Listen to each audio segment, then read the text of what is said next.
Hay momentos en los que la vida exige una decisión que lo cambia todo. Para Lope, ese instante ha llegado sin previo aviso, como un trueno en mitad del cielo azul. El joven cocinero, que con tanto esfuerzo y dedicación se había ganado su lugar entre los fogones de la promesa, se ve de pronto empujado contra una pared invisible, una frontera entre el deseo y el deber, entre su amor por la cocina y la jerarquía impuesta por un desconocido. Porque eso es, al fin y al cabo, Cristóbal. Un rostro nuevo, un uniforme autoritario, una voz que no conoce el valor de los silencios compartidos entre ollas y cucharones. Un hombre que, sin saber nada de la historia de Lope, ha llegado a desmantelar lo que otros ayudaron a construir. Desde la partida de Rómulo, el equilibrio en los pasillos de la promesa se ha tambaleado. Nadie lo dice en voz alta, pero todos lo sienten, algo ha cambiado, algo se ha fracturado. Y la llegada de Cristóbal no ha hecho sino ahondar en esa herida. Para él, el orden es una cuestión de jerarquías, no de talentos. Y así, sin contemplaciones, ha decidido que Lope debe dejar la cocina y volver a ser lacayo. Una decisión que no solo rebaja su posición, sino que destroza su identidad. Porque para Lope, la cocina no es un oficio. Es un refugio, un lenguaje, un lugar donde puede ser él mismo sin necesidad de esconderse. Catalina, fiel a su instinto de justicia, ha alzado la voz. No está sola. Simona, Candela y el resto del servicio se han unido a su causa. Saben lo que Lope vale. Han probado sus platos, pero sobre todo, han compartido con él las penas y las risas entre fogones. Para ellas, perderlo no es solo perder a un cocinero. Es perder a un compañero, a un amigo, a un hermano. Pero la decisión de Cristóbal se mantiene firme, y en el capítulo de hoy, ese muro se convierte en un ultimátum. O regresa a su puesto de lacayo, o debe abandonar para siempre el palacio. La escena es silenciosa, cargada de una tensión que corta el aire como un cuchillo. Lope, con los ojos fijos en Cristóbal, intenta mantener la calma. Sus manos tiemblan levemente, pero su voz no se quiebra. No quiero dejar la cocina, dice. Es el lugar donde soy útil, donde me siento parte de algo. Pero el nuevo mayordomo no cede. Este no es un lugar para sentimientos, es un lugar para obedecer. Y así, la encrucijada se presenta con una claridad cruel. O renuncia a su pasión, o renuncia a todo lo que ha construido en la promesa. Afuera, Vera espera sin saber que el corazón de su amado está siendo partido en dos. No quiere marcharse, no quiere dejarla, pero tampoco puede aceptar vivir en un lugar donde su sueño es menospreciado. Esa noche, Lope no duerme. Recorre la cocina vacía, toca los cuchillos con una melancolía amarga, y siente que cada rincón le susurra que esa podría ser su última vez allí. Mientras tanto, en otra parte del palacio, Catalina y Martina siguen arrastrando sus propias batallas.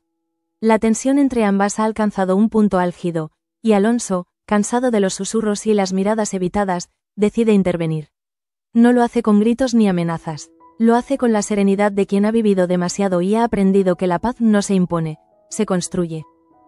Se reúne primero con Catalina, escucha su versión, intenta comprender por qué la relación entre ambas se ha deteriorado tanto. Luego habla con Martina, que entre lágrimas contenidas le confiesa su frustración, su sentimiento de ser siempre la que está en segundo plano. En paralelo, Curro se enfrenta a un dilema propio. Ha descubierto documentos que podrían hundir a Lorenzo. Sabe que Ángela, con esa valentía suya que a veces roza la temeridad, planea entregar esa información al general. Pero también sabe que hacerlo la pondrá en peligro. Lorenzo no perdona, y si se siente acorralado, atacará sin miramientos. Por eso, Curro intenta frenarla. No con imposiciones, sino con un ruego silencioso. No te pongas en riesgo. No por mí, no por nadie. La conversación entre ambos es uno de esos momentos que marcan la historia de la promesa. Ángela, firme, le dice que no puede callar una injusticia. Curro, desesperado, le responde que a veces la justicia necesita esperar el momento adecuado. Ninguno cede, y en ese desencuentro, se revela la profundidad de sus convicciones, pero también el afecto que los une. En la zona de servicio, otra escena inesperada tiene lugar. María Fernández, con el corazón revuelto por su amor por Samuel, encuentra en Petra una confidente inusual. La mujer, conocida por su severidad, escucha en silencio mientras María le habla de sus sentimientos. Por primera vez, Petra no juzga, no corrige, no critica. Solo escucha, y ese gesto, simple pero inmenso, crea un puente entre dos almas solitarias. Al final de la conversación, María le toma la mano, y Petra, sin soltarla, le dice: el amor no siempre llega como lo esperamos. Pero cuando llega, hay que tener el valor de vivirlo. Enora, por su parte, atraviesa por un momento también peculiar. Acostumbrada a los hangares y a la grasa de motor, decide adentrarse en el mundo de los pasillos de palacio. Lo hace casi por accidente, pero pronto se ve envuelta en una escena surrealista. Dos criadas la confunden con una dama de alta alcurnia y la tratan como tal. Enora, divertida pero también conmovida, sigue el juego. Pero esa experiencia le deja una sensación agridulce. Por un instante, ha sentido lo que es ser parte de ese mundo que siempre le fue ajeno.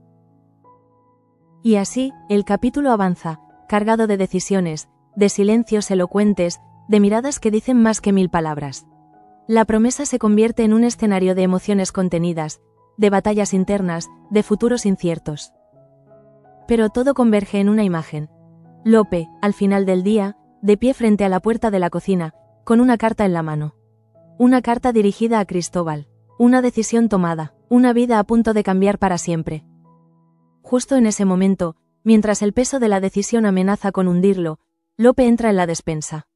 Nadie lo ve, nadie lo oye, solo el crujir del suelo bajo sus pies delata su presencia. Allí, entre sacos de harina y cestas de cebollas, se detiene a pensar.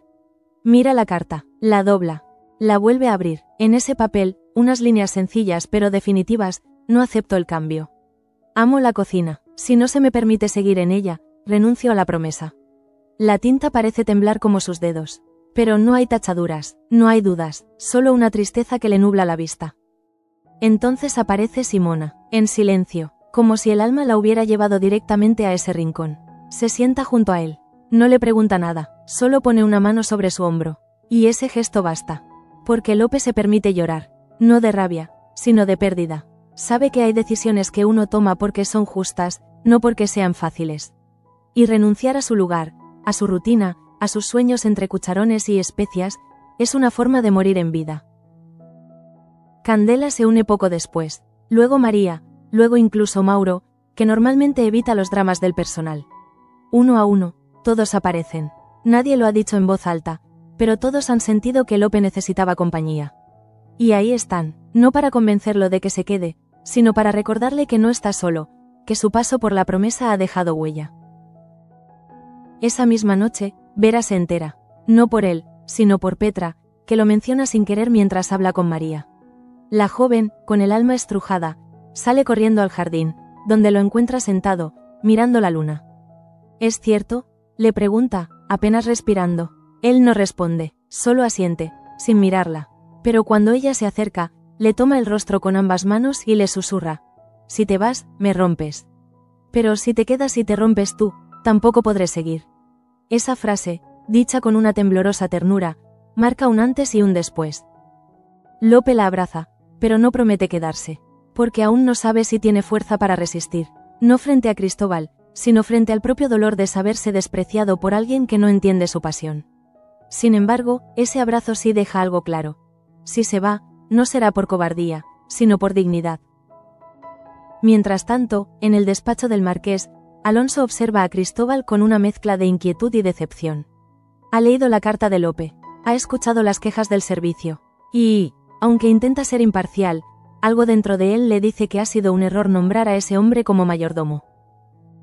La promesa no es un cuartel, murmura para sí, pero sabe que desautorizarlo públicamente socavaría toda la estructura. Y él, por muy marqués que sea, no puede permitirse debilitar aún más la confianza en la casa. Decide entonces visitar a Catalina, que ha permanecido recluida en su habitación tras su discusión con Martina. La encuentra sentada junto a una pila de libros de cuentas, pero con la mirada perdida. Le habla con delicadeza, le pregunta si lo de Lope tiene solución. Catalina no lo sabe, pero sí tiene claro que permitir que Cristóbal lo expulse marcaría un precedente muy peligroso. Hoy es Lope, mañana podría ser Simona, o cualquiera de nosotros. Las palabras resuenan en la mente de Alonso, porque sabe que, en el fondo, su hija tiene razón. La promesa siempre ha funcionado por el equilibrio entre órdenes y humanidad. Romper ese balance sería destruir su legado. Así que esa noche, Alonso toma una decisión: hablará con Cristóbal. No para ordenarle que cambie de parecer, sino para recordarle que la autoridad sin empatía es tiranía disfrazada. Y mientras todos estos hilos se entrelazan, Lorenzo de la Mata recibe una visita inesperada. Ángela, con una calma que esconde un huracán, se presenta en su despacho. Le deja sobre la mesa un sobre cerrado. «Sabrás qué hacer con esto», dice antes de girarse. Él lo abre. Dentro, una copia de los documentos que lo vinculan con negocios turbios y posibles desvíos de fondos. Lorenzo palidece, pero no deja ver el miedo. Solo sonríe, forzadamente. «¿Esto es una amenaza?», pregunta. Ángela, sin voltearse, responde. «No, es una oportunidad para marcharte antes de que lo haga público». Curro, que había intentado detenerla, la encuentra al salir. La abraza, lleno de rabia contenida. «No puedes hacerlo sola», le dice. Ella lo mira con una intensidad que quema. «Ya no estoy sola», responde. Y esa frase, dicha sin énfasis, es como un puñal y un bálsamo al mismo tiempo. Porque él entiende que ella confía en él, pero también que tiene su propia batalla. Y que no necesita salvadores, solo compañeros. Mientras tanto, en el ala norte del palacio, Martina camina sola. Acaba de recibir una carta de una amiga de Valladolid, informándole que su padre, el barón de Valladares, está moviendo hilos para retirarle el apoyo económico si no cede en sus diferencias con Catalina. Se siente traicionada. No por su padre, que siempre ha sido manipulador, sino por ella misma, por haber pensado que podía tener un lugar en la promesa sin pagar un precio. Y esa noche, por primera vez en semanas, baja a la cocina. No para comer, solo para sentarse allí, entre los olores que le recuerdan su infancia, cuando todo parecía más simple. Y allí la encuentra Lope. En silencio, ella tampoco dice nada, solo le ofrece una taza de té. Comparten ese momento sin palabras, como si los dos entendieran que el dolor, a veces, no necesita ser explicado, solo compartido. Y mientras la noche avanza, la promesa parece contener el aliento. Porque algo está a punto de quebrarse. Porque el amanecer podría traer una marcha. O un perdón, o ambas cosas, nadie lo sabe, solo Lope, que, en su habitación, con la carta ya sellada, mira una última vez su delantal colgado en la pared. En la madrugada, cuando el cielo apenas insinúa su luz sobre los tejados del palacio, Lope se despierta bañado en sudor. Ha soñado con Rómulo, lo ha visto entrar en la cocina, erguido, sereno, con ese andar firme que infundía respeto sin necesidad de alzar la voz. En el sueño, Rómulo se acercaba, tomaba su mano y le decía algo que ahora no recuerda del todo, solo un susurro. No eres cocinero por lo que haces, sino por lo que eres. Al abrir los ojos, Lope no sabe si llorar o agradecer ese último consejo onírico. Aún con la carta en el bolsillo, baja a la cocina. Es temprano, el fuego aún no ha sido encendido. Todo está en calma, el lugar donde tantas veces dio forma a sus emociones con cuchillos y cazuelas le parece hoy lejano. Camina despacio, toca cada superficie, como si quisiera grabarla en su memoria. Luego, en un impulso, enciende la estufa, hierve agua, parte pan, y comienza a cocinar, no por trabajo, no por obligación, sino por despedida. Uno a uno, los aromas se esparcen por la galería, y con ellos, los recuerdos, de las primeras veces que preparó un guiso para los Luján, de la ternura de Candela enseñándole a batir los huevos con aire, de los nervios antes de servir su primer postre a Alonso, y sobre todo, de las risas con Vera cuando le enseñó a preparar aquel pastel que terminó quemado pero sabroso. Cada fragancia es una escena, cada sabor, una despedida. Simona es la primera en llegar, lo observa desde la puerta, sin interrumpir, luego se le acerca, sin hablar, y empieza a cortar verduras. Al poco tiempo llega Candela, que toma una sartén y la pone al fuego. No preguntan nada, solo se suman a ese ritual mudo de despedida. María se suma después, y hasta Mauro, que normalmente se limita a rondar los pasillos, termina limpiando unas zanahorias con torpeza. La cocina, por un momento, recobra su esencia. Un refugio, una familia. Pero no todo puede quedarse en el calor del fogón. A media mañana, Cristóbal irrumpe. Su presencia corta el aire. Observa la escena con gesto agrio. «¿Qué es esto?», pregunta. Lope se adelanta. Deja la cuchara, se seca las manos y con voz firme responde. «Es mi última comida aquí. La que usted ha decidido que no puedo volver a preparar». Cristóbal entrecierra los ojos. «¿Estás desafiando mi orden?». Lope niega. «Solo la estoy aceptando, pero a mi manera». El silencio se espesa. Cristóbal da un paso hacia él, pero en ese instante, entra Alonso. Su sola presencia impone respeto. Observa la escena, huele el aire, se detiene en la expresión de su nuevo mayordomo. Luego en la postura erguida de Lope. Y finalmente, habla. No he venido a tomar partido. He venido a observar. Cristóbal intenta justificarse. Habla de normas, de disciplina, de jerarquías. Pero Alonso lo interrumpe. ¿Y qué gana la promesa perdiendo a alguien como Lope? ¿De verdad cree que se construye una casa solo con autoridad? Cristóbal, desconcertado, guarda silencio. Lope, por su parte, se acerca a Alonso y le entrega la carta. Esto era mi renuncia, pero ya no hace falta. Usted ha dicho lo que yo no podía. Alonso la toma, la guarda sin leerla.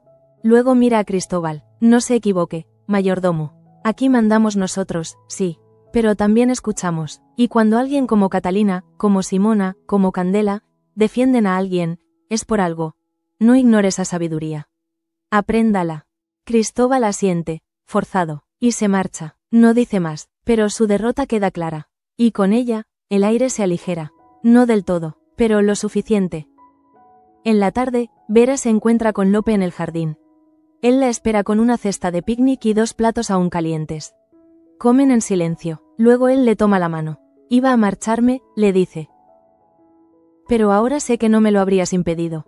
Me habrías dejado ir, aunque te partiera el alma. Y por eso me quedo. Porque me enseñaste que el amor no es una cadena. Es un hogar. Vera lo abraza, y en ese abrazo, la promesa respira. Y mientras la noche cae, en un rincón olvidado del palacio, Ángela quema los documentos que incriminaban a Lorenzo. Lo hace con lágrimas en los ojos. Curro la observa desde la sombra, sin intervenir. Solo cuando las cenizas empiezan a volar, se acerca.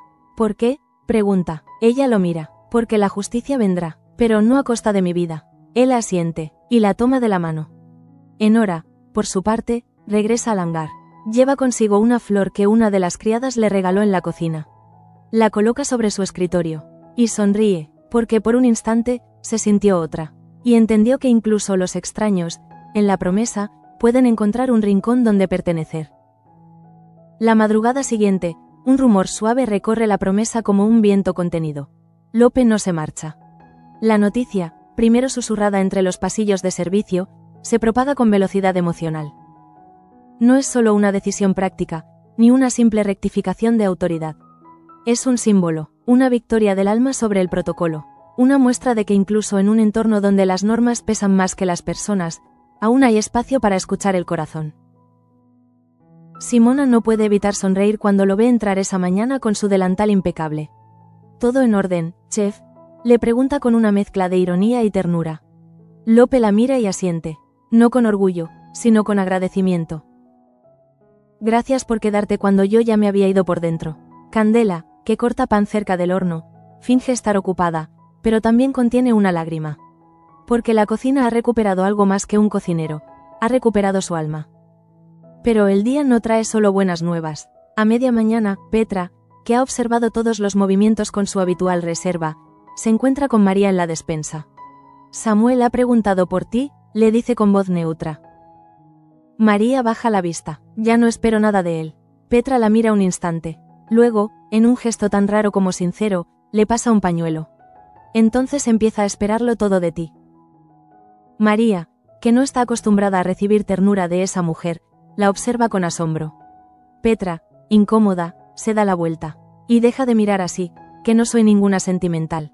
Pero en el fondo, las dos saben que algo entre ellas ha cambiado. Mientras tanto, Enora se presenta ante Manuel en el hangar. Él está revisando unos planos del motor que han logrado estabilizar. La ve entrar y le sonríe. «¿Qué haces aquí tan temprano?». Enora le muestra una hoja con anotaciones. «He hecho mejoras al sistema de refrigeración del motor. Usando ideas que oí mientras estaba en la cocina». Manuel arquea una ceja. «¿En la cocina?». Ella ríe. 2 criadas discutían sobre cómo mantener fresco el pescado sin hielo. «Lo apliqué al carburador». Manuel no puede evitar reír también. «Te has ganado un café, y mi más sincera admiración». Y Enora, por primera vez, siente que la distancia entre su mundo técnico y el de los Luján es un poco más corta. Al mismo tiempo, Curro recibe una carta sellada con el escudo del ejército. Es del general que Ángela había pensado alertar. El joven palidece al leerla. Lorenzo ha sido llamado a declarar por sospechas en su gestión de ciertos contratos. No ha sido Ángela quien envió los documentos, pero alguien más ha movido ficha. Curro corre al taller, encuentra a Ángela y le enseña la carta. No fuiste tú, pero alguien te escuchó. Ella cierra los ojos. Entonces hice bien al esperar. Curro, sin pensarlo, la besa. No con pasión, sino con una ternura profunda. Y Ángela, sin sorprenderse, se deja querer. En la biblioteca, Alonso se reúne con Catalina y Martina. Ha llegado el momento de un nuevo intento de reconciliación. Catalina expone con claridad sus quejas. Falta de respeto, decisiones unilaterales, competencia velada. Martina, por su parte, habla del desprecio constante, del sentirse observada y evaluada por cada paso que da. Alonso no toma partido, pero les propone una idea que las deja heladas: ceder la gestión de los invernaderos a una tercera persona. Alguien externo, neutral, hasta que puedan trabajar juntas sin destruirse. La propuesta es dura, y ambas saben lo que implica: una pérdida de poder temporal. Pero también una oportunidad para redibujar los límites de su convivencia. Esa noche, en la cocina, se celebra una cena improvisada. No hay marques, no hay reglas, solo platos compartidos, vino barato y muchas risas. Lope, en el centro, cocina como en los viejos tiempos. Vera, sentada cerca, lo observa con una mezcla de orgullo y alivio. María sirve los postres, Petra se queda más de lo habitual, y hasta Enora baja con una botella de licor francés que ha escondido desde que llegó. Al final de la cena, Simona se pone en pie y alza su copa. A Lope, por recordar a esta casa que las decisiones no se toman solo con la cabeza. También con el corazón. Todos brindan. Lope no responde, solo sonríe, y en esa sonrisa hay algo nuevo. No la alegría de quien ha ganado, sino la paz de quien ha sido escuchado. Esa misma noche, Cristóbal se encuentra solo en su despacho. Repasa los informes, revisa los turnos, y por un instante, se detiene. Abre un cajón y saca una vieja carta. Es de Rómulo, una recomendación personal que lo trajo hasta aquí. La relee. Confío en que sabrás valorar no solo la eficacia, sino también el alma de esta casa. Suspira, y guarda la carta, porque empieza a entender que la promesa no es solo una propiedad, es un ser vivo. Y él, tal vez, aún puede aprender a convivir con su respiración.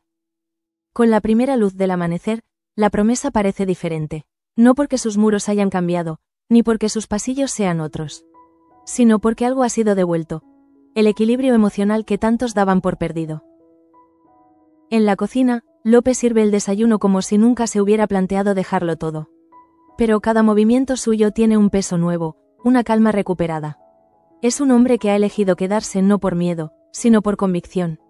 Y eso, en un lugar como este, marca la diferencia. Vera lo observa desde la entrada. En sus ojos no hay inseguridad, ni temor por el futuro. Solo una ternura serena. Se acerca, le acomoda el cuello del delantal, y le dice al oído: así, pareces más tú que nunca. Lope sonríe, y esa sonrisa basta para iluminar todo el día. Catalina, mientras tanto, se dirige a los invernaderos, pero no sola. Martina la espera ya allí. Ambas han decidido aceptar la propuesta de Alonso, pero con una condición: durante ese tiempo, trabajarán juntas para rediseñar el espacio. Ni tuyo ni mío, nuestro, dice Catalina. Martina asiente. No se abrazan, no lo necesitan. Su reconciliación no está en los gestos, sino en la decisión compartida de intentar algo distinto. En otra ala del palacio, Petra entra a la habitación de María con una taza de té. Lo dejaste mal hecho ayer, le dice con tono severo, señalando la ropa mal doblada. María se disculpa, pero Petra, con un gesto sutil, deja la taza sobre la mesa. Hoy tienes libre hasta el almuerzo. Lope quiere que le ayudes con la tarta. María la mira, confundida. ¿No estás enfadada? Petra, de espaldas, murmura: estoy aprendiendo a no vivir enfadada todo el tiempo. Y se va, dejando una sensación de apertura que nunca antes había permitido. Mientras eso ocurre, Enora regresa al hangar con Manuel. Llevan planos, herramientas y una caja con libros técnicos. Pero también llevan algo más intangible: una complicidad naciente. Enora le enseña una mejora que ha hecho al diseño del tren de aterrizaje. Manuel se lo explica con entusiasmo al resto del equipo. Y ella, por un instante, se permite pensar que tal vez su lugar no está ni en los pasillos ni en los hangares, sino en los puentes invisibles entre mundos. Curro y Ángela, por su parte, se alejan del palacio para caminar por los alrededores. Ninguno habla de Lorenzo ni del ejército. Solo comparten silencios cómodos y una risa que surge cuando un perro callejero les roba el sombrero. Es un momento de libertad, un respiro. Ángela toma la mano de Curro y se la lleva al pecho. Aquí estoy bien, él no necesita decir nada, porque por primera vez, ella se deja cuidar sin sentirse débil. Y Lorenzo entiende que el terreno que creía sólido se desmorona bajo sus pies. Recibe una notificación de investigación formal. Sabe que su poder en la promesa está contado, pero en lugar de huir, decide resistir. Porque es un hombre que no se rinde fácilmente. Llama a Cruz, pero no obtiene respuesta. Llama a sus contactos, pero todos parecen más prudentes de lo habitual. Está solo, y en esa soledad empieza a ver lo que nunca quiso ver. Que construyó su poder sobre un barro que ahora lo engulle. Esa noche, Alonso se sienta en su despacho. Relee la carta que Lope le había entregado. Piensa en su hija Catalina, en Martina, en los enfrentamientos, en las reconciliaciones. Piensa en cómo una finca tan grandiosa puede ser tan frágil si no se cuidan los lazos invisibles que la sostienen. Y entonces llama a Cristóbal. Le ofrece una copa, no para felicitarte, sino para que entiendas que aquí se manda de otra forma. Cristóbal escucha en silencio. Aprendí hoy más que en 10 años de servicio, dice finalmente. Alonso lo observa, y aunque no lo dice, sabe que esa lección era necesaria. En la cocina, Lope termina su jornada con una nota sobre la mesa. Gracias por no dejarme ir. Está dirigida a todos, pero todos sienten que es para ellos. Y es que su historia en la promesa no es solo la de un cocinero salvando su puesto. Es la de un hombre reconociendo su derecho a pertenecer, a defender lo que ama, a quedarse sin pedir permiso. La cámara, como testigo mudo, recorre una última vez cada rincón. En los pasillos, Martina y Catalina conversan sobre tomates y estructuras metálicas. En el hangar, Enora se mancha las manos con grasa mientras Manuel la provoca con bromas. En el jardín, Vera lee en voz alta mientras Lope descansa con la cabeza sobre sus piernas. En la biblioteca, Alonso cierra un libro y sonríe, sabiendo que al menos por hoy, todo está en paz. Y así, la promesa no termina. Se transforma, como cada uno de ellos. Porque a veces, el verdadero cambio no llega con un grito, sino con una renuncia no enviada. Con una decisión silenciosa, con una cocina encendida cuando todos pensaban que iba a oscurecerse para